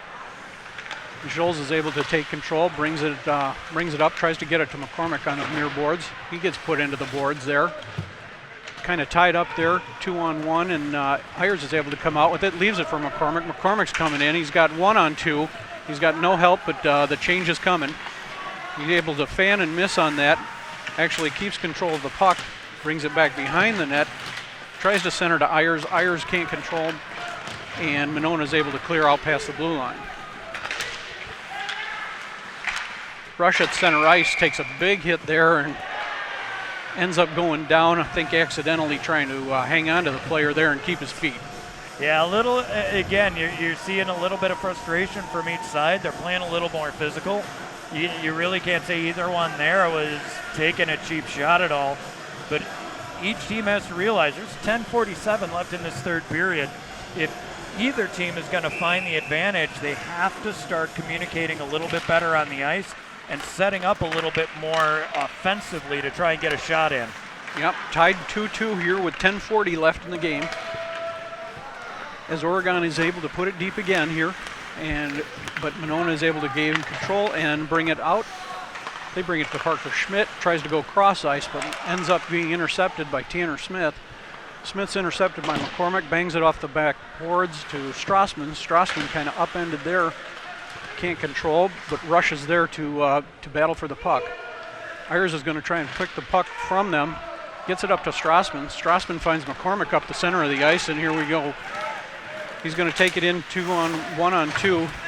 Is unable to control it, and but leaves it for Roscoes. Roscoes comes up, shot from the well above the circles, goes high up over the net, puts it into the center, tipped off McCormick. McCormick ends up leaving it for Franken, I believe. Strassman, I saw the 8. I wasn't sure who was still left on the ice. Strassman with the tip into a relatively empty net. Yeah, again, Gilbertson made 2 of the 3 saves on that. Made the first one coming in. It kind of got bounced back. He split across to try and stop that second. He did. Strassman was at that far side, was able to corral it and put it in between the skate and the post.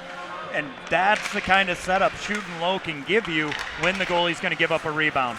And it was exactly what you've talked about it, and they needed some misdirection. Started with Roscoes, put the shot out there. McCormick got a stick on it to go one direction. Past him, he didn't see it. Strassman was there for the rebound, able to stuff it in. And it was a great setup, and that's the kind of gritty play down low that you want to see, and they were able to capitalize. Here we are again out front here. Franken trying to put one in. Got the shot. There's another pass into Franken from Shiljan. Just puts it to the near side here. Oregon now up with a 3-2 advantage here with 9:12 left in the game. Schulz is able to keep it in, but Monona grabs it and dumps it deep for an icing call, and they are going to look to regroup. Yeah, that first line came out again and had a really nice chance. Franken just happened to shoot it a little wide. And right now, Gilbertson, I think, is going to want to get an official timeout. His skate looks like his lace on his right pad has come undone. So this is going to give Monona Grove a chance to take a breath and come up with a game plan for this last 9 minutes and 5 seconds. Oregon came out in this period like we were talking. Third period is theirs. They've come out, scored 2 goals. Both of them were well set up, hard-working, grinding goals. And now Monona Grove is going to have to dig a little deeper to try and tie this one up. Yeah, and I think that being that we are right above the benches, I think you can hear the conversation trade from one side of the bench to the other as Oregon is now talking. The coaches are involved. The players are happy. They're talking. They're communicating again, and you've got dead quiet on the Monona Grove side. Yeah, now his whole leg pad is off, so this is going to be a little bit longer. We're probably going to see a couple minutes here. Nobody realizes how many straps and laces and stuff is on those pads. But this gives each team to take a breath. And if I'm Monona Grove, I just want to say, look, we'll get our chances. We were able to put together some odd man rushes in the last period. Oregon's defense is pinching a little deep. Let's wait, bide our time, get the look we want, and go in. Start getting some shots, look for deflections and rebounds, not that pretty shot under the bar over the pad that we've seen. Get gritty in front of that net. So what do we got official rules here? Being the goalie that you are, what is it just with goalie pads? Is it just kind of whatever it takes, the amount of time that it takes to get them right? Usually, yeah, because it's a safety issue. Goaltenders' pads have so many laces and straps, but they're there to protect them. And if that lace that is actually what connects to the toe of that pad comes loose, it's under the skate. Goaltender can lose it, fall, and do some damage. So you want to make sure that the goalie is protected, that their pads are on properly. And usually it only takes you a good couple minutes to put it on. If it looks like it's going to take longer, the refs can make the other team put a backup goalie in. The rule on that kind of hurts because you can't warm that goaltender up. If they have to make a goaltending change, they don't get a chance to warm them up. They have to come in cold, and that's always difficult for a goaltender. So my guess is here in about another minute or so, he'll finish lacing or getting the straps on, and they'll be ready to go. But you want your goalie to have the pads on properly and be protected. Yeah, it does look like he's lacing them back up, so I think that hopefully everything is good there and we won't have to go too much longer here. Yeah, no, it's just that there's a weird lace that's on the toe of the skate that kind of ties underneath to the blade, and it keeps that from moving a lot, but it allows it to pivot. When one of those comes off, you're going to have to take the time to hook it up. All right, so we are back ready to go. 9:05 left in the third period here. Oregon up 3-2.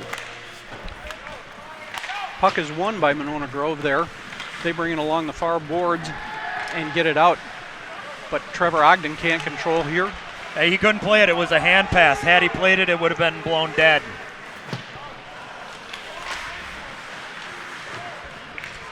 Caden Peterson puts it in deep, up over the net.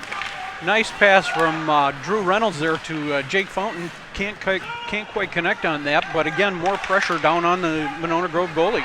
Yeah, Oregon is doing a great job of getting the puck behind the net and then trying to move it up into the slot, into a scoring opportunity. And they've come together on them. They just can't seem to get that puck right where they want it. Iyer is able to take on 3 Monona Grove Silver Eagles, come away with the puck, just unable to get a backhand shot off of there. McCormick now brings it across, tries to pass, does get the pass to Strassman, tries to toe drag it, can't bring it with him, and it brings back to center ice here. Ayers is going to bring it across. He's going to juke his defenseman, tries to go near side, can't quite stuff it through, and we've got a little scrum behind the net. Yeah, and Monona Grove has to be really careful there. He had that stick really up high, and that was Dawson Dutcher. I think the Oregon player went down a little fast, but anytime you feel the shaft of a stick up against your neck, the ref's got to be watching that because that's going to hurt somebody. Roscos with the draw here, leaves it, and there is a broken stick from Gage Shiljan. That thing just split. He gets a new one off the bench here as Laszlo Oros is able to corral it and tries to put it in, but can't.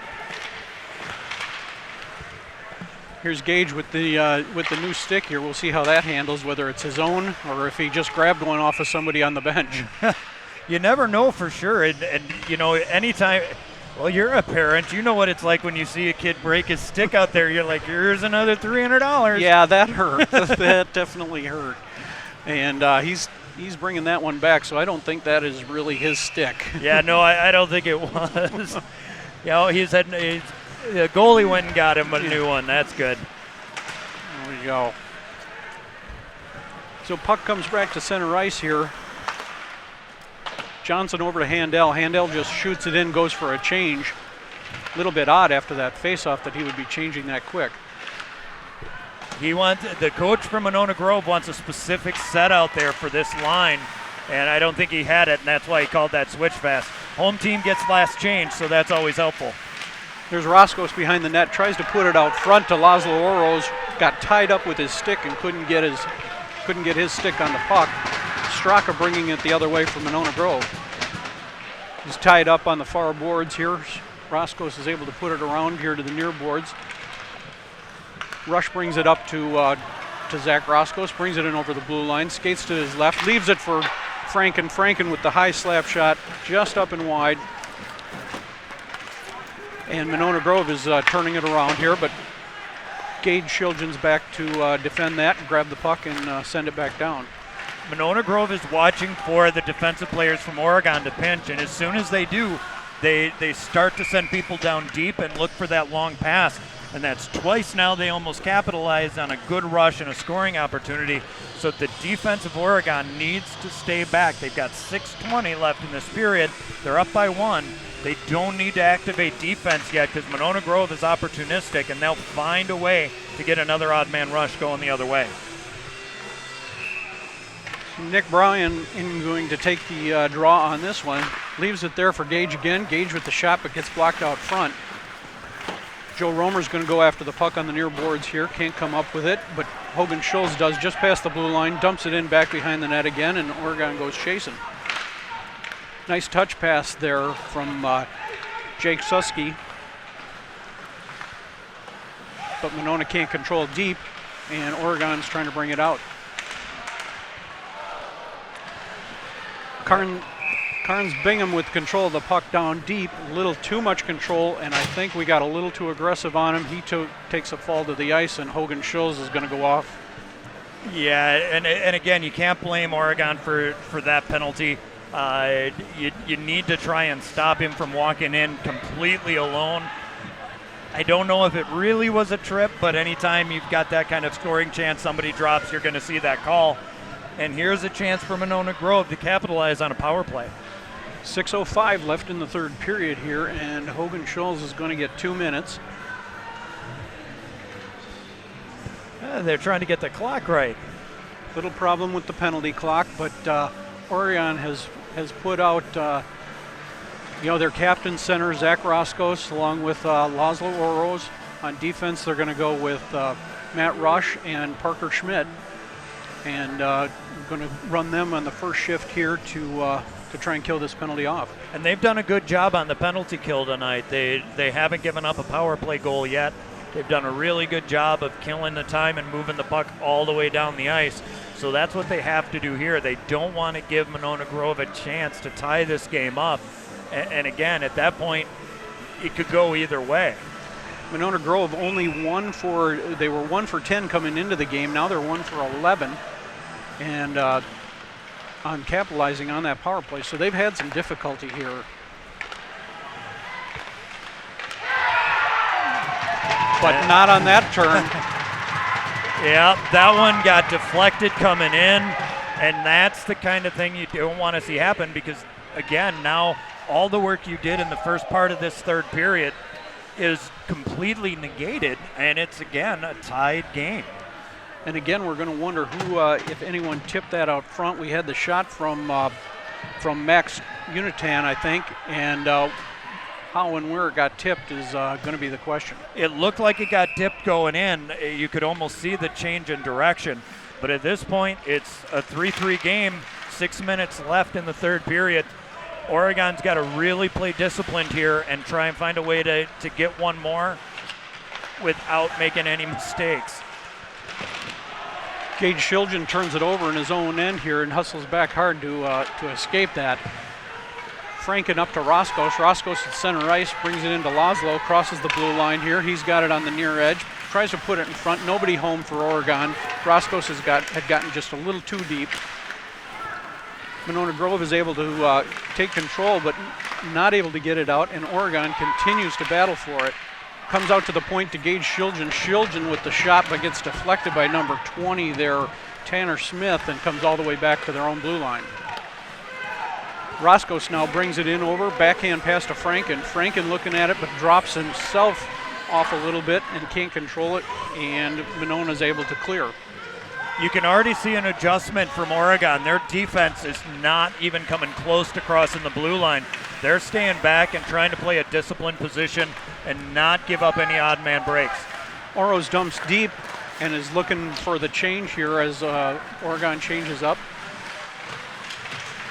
We've got all our offense on the far boards here. Not exactly where we want to be here as Tanner Smith brings it in again, or rather Michael Zandy here. McCormick able to corral and bring it out, but not able to hook up with Strassman here. Monona grabs it, touch pass to Zandy. Zandy's able to dump it into the Oregon zone, and they'll come out again.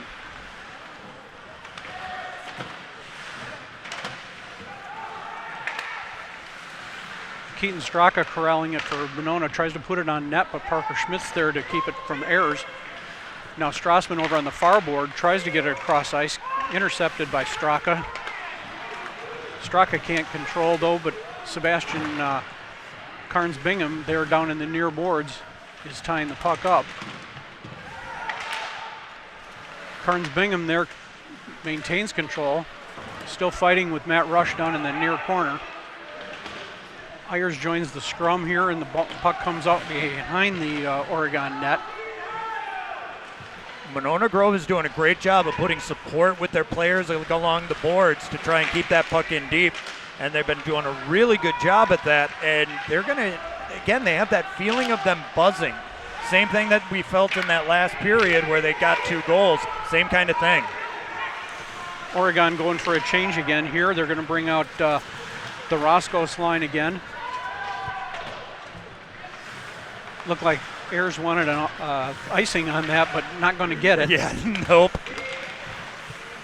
Monona bringing it in. They're caught off sides here. They still dump it in, touch up. Now they're headed back in as Scholes grabs it on the far corner. Tries to get it back behind the net to Gage Shiljan. Shiljan a little short on that one. Roscos back tying up the puck behind his own net. Tries to scoop it out for Orosz. Orosz kicks it back down behind the red line. Gage is able to bring it back to him. Now Roscos has got it at the near blue line, bringing it across to Franken. Franken open one-on-one. Does a nice move, puts it up, backhand flip, but right into the center of Gilbertson. Yeah, Gilbertson was patient there, and it almost looked like he got handcuffed with that move coming in, and that ended up helping him. Franken did not get the angle I think he wanted on that shot, but really made that last shift work for Monona Grove is the support they kept giving their forwards along the boards, and that allowed them a lot of time in Oregon's zone. So we are down to 2:30 left here in the third period here. Shiljan out at the point with a couple of efforts towards the net but can't connect. Now Reynolds with one as well. That gets deflected out high and goes deep, and Monona's able to bring it out. Zandy just over the red line is able to send it in deep on Oregon. Schulz back there with Drew Reynolds. They're going to tie up the puck here a little bit and try and bring it out. A lot of feet work here, and Reynolds is able to get it out of the zone, touched up by Monona. And Oregon goes for a change with 1:56 left. Left Zandy over on the far board alone. He's able to take the puck. And here comes Peterson. Peterson up to Oroz. Oroz has got the puck trying to dangle through. Peterson can't get anything on his shot. Leaves it out for Roscos. Roscos at the point here. He's going to corral, pivot, come back in over the blue line, take a shot. Nice and low on Gilbertson here, but he makes the save. Franken out to Roscos in front of the net again. Oroz from the right side tries to pick the corner. Can't quite get that to go through here. But Monona is strictly on defense here as they've got nothing going offensively. Zandy bringing it across the line, however, now. But he's all alone taking on 3 Panthers and can't keep it. 1 minute left in the third period here. Up to Oroz. Oroz trying to dangle through. Does not have his chasers here. Rush brings it out. Can't control and brings it out past the blue line, and the Panthers are going to have to tag up. Yeah, that line is gassed too. They were totally gassed by the end of that, and that gives Monona Grove a chance at one more option coming in deep. Now, Oregon makes the change here. They're going to try and clear it here. And they do get a shot off, but it does go wide. Up here, McCormick on the near boards gets it over to Strassman. Strassman going to try and get it through. They're caught off sides here, so they're going to have to touch up here. And now Gage Shiljan's going to try and bring it through. He's got help. He's got players all over the place. He had Ayers right in front of the net. Ayers with the one-touch tip up over the net into the netting, and we have play stop. Yeah, that was a great rush coming in, and Monona Grove should have seen that developing. And it was a 3-on-1 essentially, and had that deflection gone low, this is a 4-3 game with 10 seconds left. So with 10 seconds now, you're going to get the lineup you want out there. They're taking a timeout so they can get their number one line rested. Because 10 seconds is a lot for time for Franken, Rose. Oh, it's coming out of the zone. Yeah, it went up into the net off of Ayers, so it's coming out of the net. They didn't take the timeout. They're just going to play it here, play it out, and Oregon is able to get control of the puck with Roscos, but time runs out here. And that'll do it for the third period. That was a great, great third period from both sides. So now here's a new one for me. I'm not 100% sure how overtime goes because we didn't have any overtime games last year. Right. And we had, we did play one up at the Sheboygan tournament, but that's a tournament format. Right. So they went, they put 8 minutes on the board, and they played that because we had to have a winner. After that, it was going to go to a shootout, which we will not go to, is my understanding here. Correct. But the length of the overtime period, I'm not sure of either. If it's a 5 or a 7 minute period, and you really got to say that the advantage in this really goes to Oregon. They've been the ones who have consistently been able to generate scoring chances. While the score is tied, Monona Grove has taken advantage of some missteps by Oregon, not the reverse of that. So the advantage goes to Oregon, but you can't count this Monona Grove team out. Right. And the question is going to be what you were pointing out earlier is how aggressive does Oregon want to get? How aggressive do they want those defensemen? Do they want them pinching in? Do they want Shiljan and Rush bringing the puck all the way into the zone? Are they able to rotate back on that and make sure that they're not caught in an odd line change? You know, as a goalie, my answer to that is no. You want your defensive players to play defense, because when you're in net and you see defense pinch and that team and the other team starts a transition game, you know that that other defensive player is a forward. And if you're a forward and you're coming in, you want the defenseman on you to be a forward because they're not used to it. So from my perspective, I think you want your defense to play very disciplined. Stay near the blue line, really don't pinch unless they have a clear lane, but they also need to turn around and hustle back. That's got to be the discipline, I think, in this overtime period for each side, because Monona Grove has been burned a couple times too. So they are giving them 3 minutes of in between regulation and the overtime here, so we still have a minute to go. Just take a moment here to thank Torhorst Insurance, your hometown insurance agency that's doing big things. Sonny's Kitchen, serving great coffee, delicious home-cooked meals, and award-winning desserts, located in the heart of Oregon. Oregon Tax and Accounting, serving the Oregon community since 2001. See Jim for all your small business and personal tax services. Firefly Coffee House and Artisan Cheese, in the heart of downtown Oregon, offering fresh bakery, daily lunch specials, soups and salads, along with hand-selected small-batch Wisconsin cheese. So we'd like to thank all of our sponsors here again at OCA Media, and we sure appreciate them and the opportunity to broadcast this game. And I'm enjoying the opportunity of not broadcasting the game with Zach Seeloff. And it looks like they will switch sides for the overtime period here. So we're going to have Oregon going right to left here, opposite of what they had been. And I think their last regular season overtime game was 2 years ago against Sauk Prairie, and they ended up winning that game in overtime. And I'll even remember who scored the goal, because that was a great comeback from Oregon. And it is 8 minutes. We are going to go an 8-minute overtime here. Oregon starting with Roscoe's, can't win the draw. Brings it back here to Dutcher. Dutcher brings it up the near boards, can't connect. And Oregon brings it in. There it is from Roscoe's. Roscoe's, the quick shot. Heading for the 5-hole, but able to get the save. We've got Shiljan pitching in, just like we talked. He wants that. He saw the open lane. He wanted the puck, but they can't get it to him. Oro's now beating his man, brings it around. Little dangle there, looking for Franken. There's Roscoe's. Roscoe's with the goal.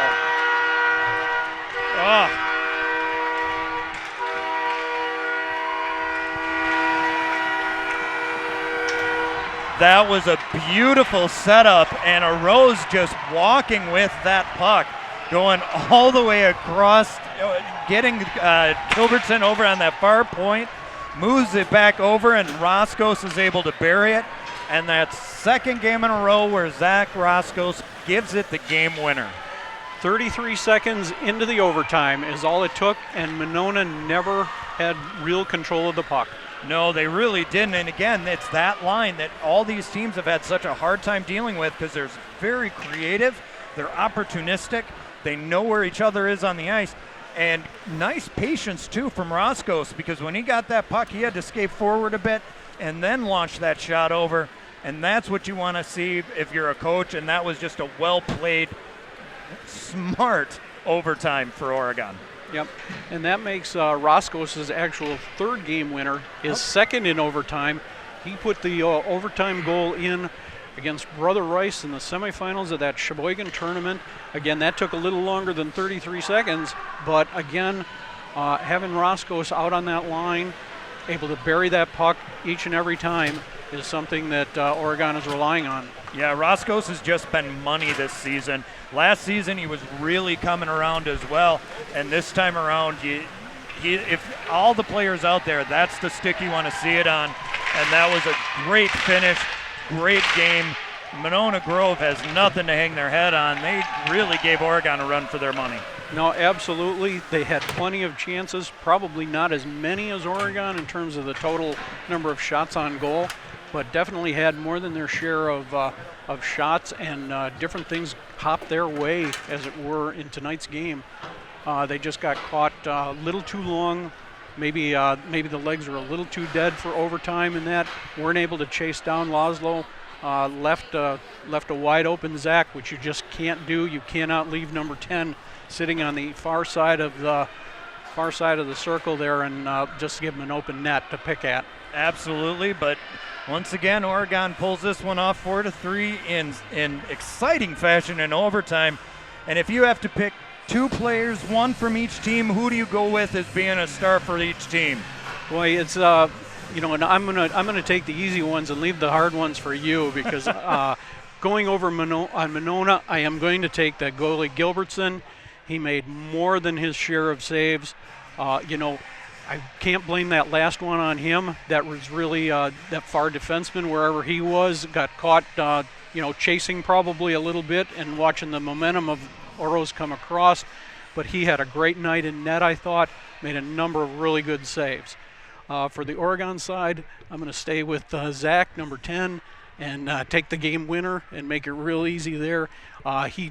He really dominated the game, really. When you saw him with the puck at center ice, it's just fluid, it's smooth. He's going to bring it in over. He doesn't get tied up much. It's going to go in deep, and something's going to happen.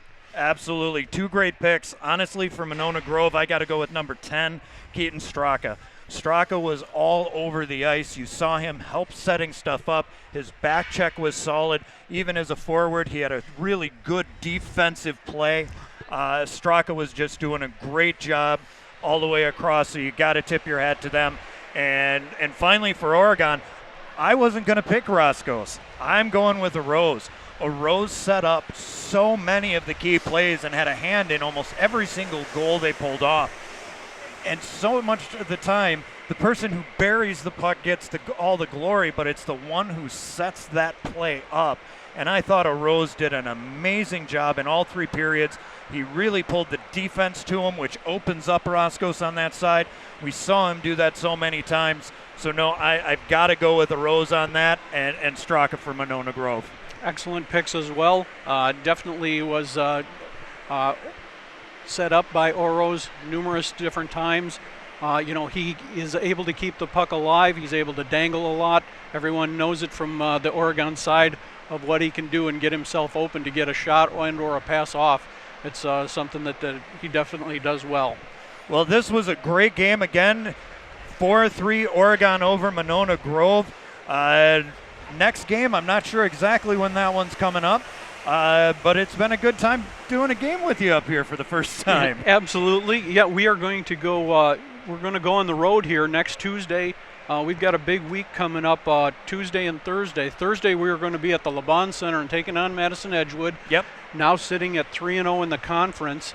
And we are going to have Milton on Tuesday, and that one should be at Stoughton's arena at the Mant Center in Stoughton there, where, again, it'll be another conference hard-fought game. I know that they're kind of new and upcoming. They've been building year after year, and we'll see how that one unfolds for us, too. Absolutely wonderful. All right. Well, again, we'd like to thank OCA Media for this broadcast, along with all of our sponsors. And we're going to run down our thanks to our crew as well. Cameraman Rich Bergeron. On camera, Jude Shipley. Noah Kubernews. And our technical director, Elizabeth Traska. Our director, Tim Olson. And then our producer, Paul Zwicker. I'd like to thank the whole crew for an excellent night. Hopefully you've enjoyed the two-camera broadcast here, actually with a third camera down on the benches that we got to use a little bit tonight as well. So hopefully you've enjoyed that and continue watching Oregon hockey. Thank you and good night. Good night, everybody. Stoughton Hospital has two convenient urgent care locations for the care you need without the wait. One right in Stoughton Hospital and the other in Oregon. Open till 11 p.m. in Stoughton and 10 p.m. in Oregon. Stoughton Hospital, trusted care, close to home. At Oregon Community Bank, our purpose for over 38 years has been to serve our customers. Our goal is to help them improve their financial lives with innovative banking products and services, coupled with unparalleled customer service. Doing banking the right way, bringing our skills and expertise to improve the financial stability to individuals and businesses is how we have grown. We call this Feel Good Banking. So give us a call. Drop into one of our convenient branches or connect online at OregonCommunityBank.com. Feel good about banking again. At Stoughton Hospital Sports Medicine and Rehabilitation Services, we know the value of teamwork and will provide you the personalized care you need for a successful recovery with 2 convenient locations. Stoughton Hospital, trusted care close to home. This program is made possible with the funding from our generous sponsors. Oregon Community Bank, Feel Good Banking, the Oregon Chamber of Commerce, promoting, informing, connecting, and advocating for local businesses and the Oregon community. The Oregon School District, actively building competence, character, culture, and community. The Oregon Athletic Booster Club. Please consider being a part of your athlete's success and become a booster today. Check out OregonAthleticBoosters.com for details. Stoughton Hospital, Oregon Urgent Care and Sports Medicine Clinic. Trusted care close to home. Torhorse Insurance, your hometown insurance agency that's doing big things. Sonny's Kitchen, serving great coffee, delicious home-cooked meals, and award-winning desserts. Located in the heart of Oregon. Oregon Tax and Accounting, serving the Oregon community since 2001. See Jim for all your small business and personal tax services.